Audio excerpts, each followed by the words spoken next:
Hi everybody, this is Michael Hildebrand and I'm your host on the Sleeptrust podcast, where I'm talking about how to gain back trust in your ability to have a superb sleep again. In this week's episode, we're going to talk about dream psychology.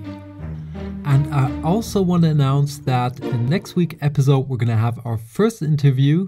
It's going to be about lucid dreaming and about nightmares. So if you know anybody who is particularly interested in getting rid or handling their nightmares, please give that tip to your friend or families.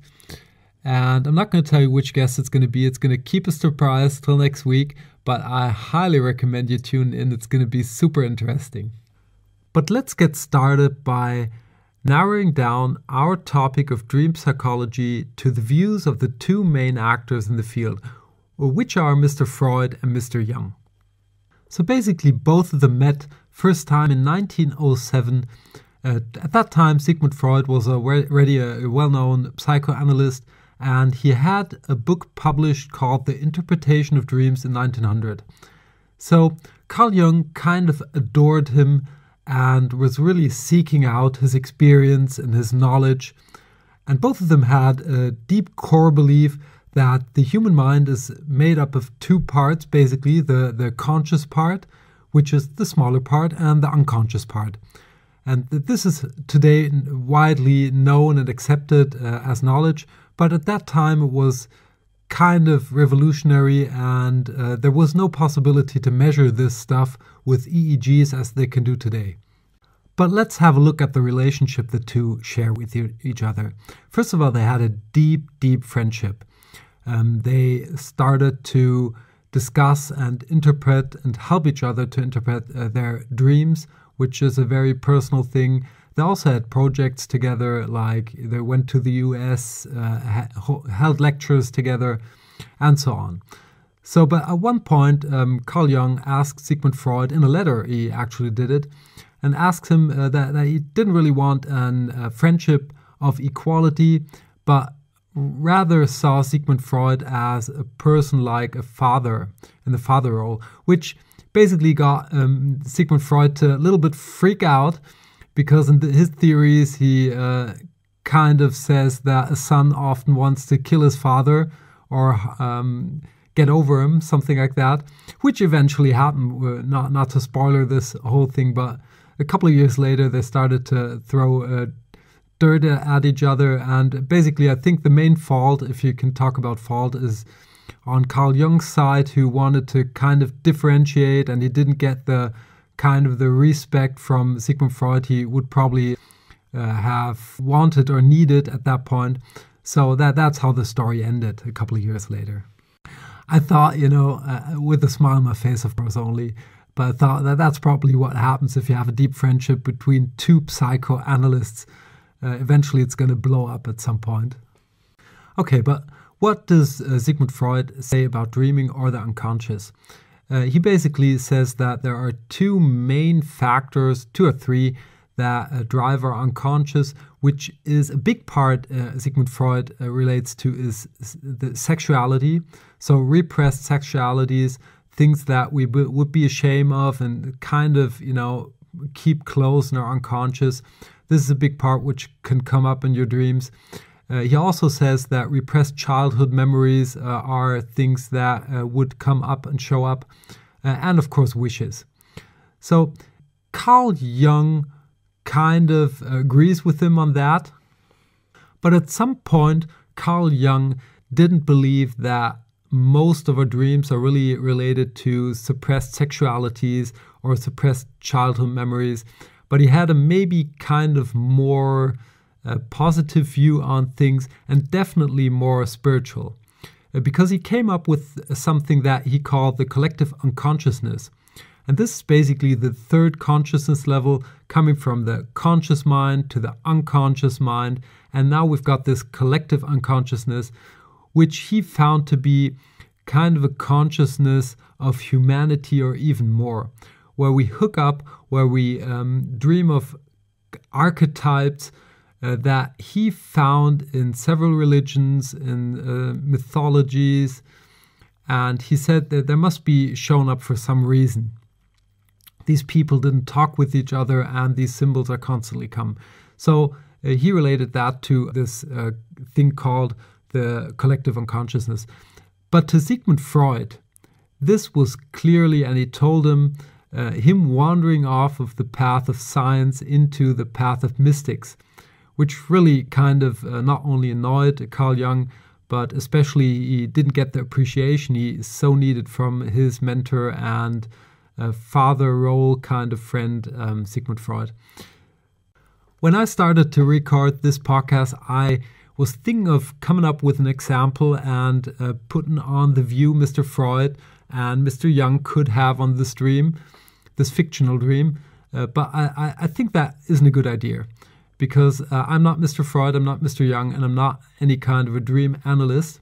So I would just leave you with saying, if you have a dream and you can remember, Mr. Freud would typically take a view on this dream and trying to bring things down to repressed sexual fantasies or repressed childhood memories or strong wishes and aspirations.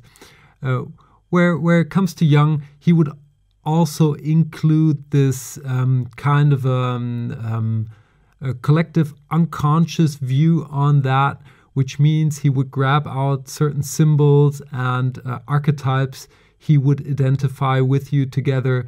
And these archetypes have certain meanings. So it would kind of bring in this meaning into your dream.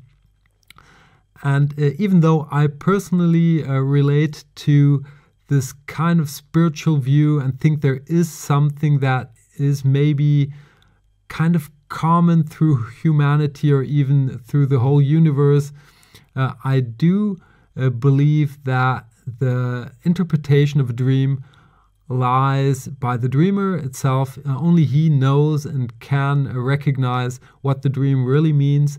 Even though, that said, getting a good coach or somebody who asks you questions can really be helpful to identify what this dream could mean for you.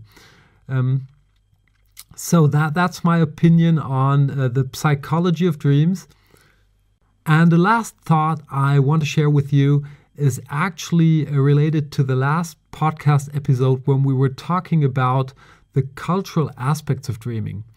Coming to this psychology and Mr. Jung, Mr. Freud, and it really easily gets really sophisticated, and you kind of may think, oh, this is really complicated, and am I doing things right or wrong? And I do not believe you can do anything right or wrong. It's your dream. You're the master of doing the interpretation on it. And the sensui, which we walked through last episode, this little tribe in Malaysia, I think they've got a really cool way. This 3-step process is a really cool way to just handle dreams, which was just to bring it up into your memories again, or if you missed the last episode. This was to, first of all, if you have a dream that kind of a nightmare dream, face your fears. So fight your fears, face your fears, handle them. The second point was, if you have any wishes or aspirations, just live out your wishes, whatever comes. If it feels right for you in the dream, just do it. It's your dream. And the third point is to pull out some kind of creativity out of this dream space. So if you get an inspiration for anything you're doing right now, pull it out and try to put it into action or materialized action into our, what we call, real world. So let's wrap up this episode of the Sleeptrust podcast. Mr. Sigmund Freud was once the mentor of Carl Jung. Both of them share the belief that dreams are a way to get conscious about what's going on in your unconscious mind.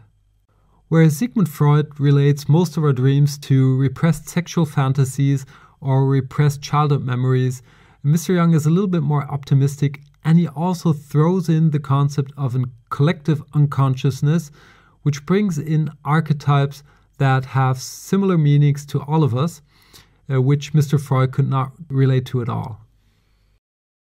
I believe that doing the interpretation of dreams is a super valuable thing, so you might want to get started right away. To do so, you can download a free cheat sheet to write a dream journal. I'll put that and hook that up at sleeptrust.eu under the podcast show notes of this week's episode. You may also want to just start talking about your dreams with your family and friends. But never forget that you, as the dreamer, have the full responsibility and right to do the interpretation of your dreams. If you want to learn more about the interpretation of dreams in regards to Siegmund Freud and Carl Jung, I'll hook up the most important books and where you can buy them. If you do not want to get that sophisticated about dreaming, I recommend having a look at the easy 3-step process of the Sensui tribe, which is to face your fears in your dreams, to live your wishes and aspirations in your dreams, and to try to pull out of the dream some kind of a creative thought that you can kind of materialize in the real world. So with that, we're going to bring this episode to a landing. I hope you enjoyed it and that you tune in next week to our interview with the secret guest, and I'm really looking forward to hear you there. Until then, have a superb sleep. Hey there, and thanks for listening to the Sleeptrust podcast. I hope you've enjoyed this episode. If you want to get further information on this podcast or material that will help you to gain back your sleep trust, please check out sleeptrust.eu. That's sleeptrust.eu, where you will get lots of information around sleep. And here comes some legal stuff.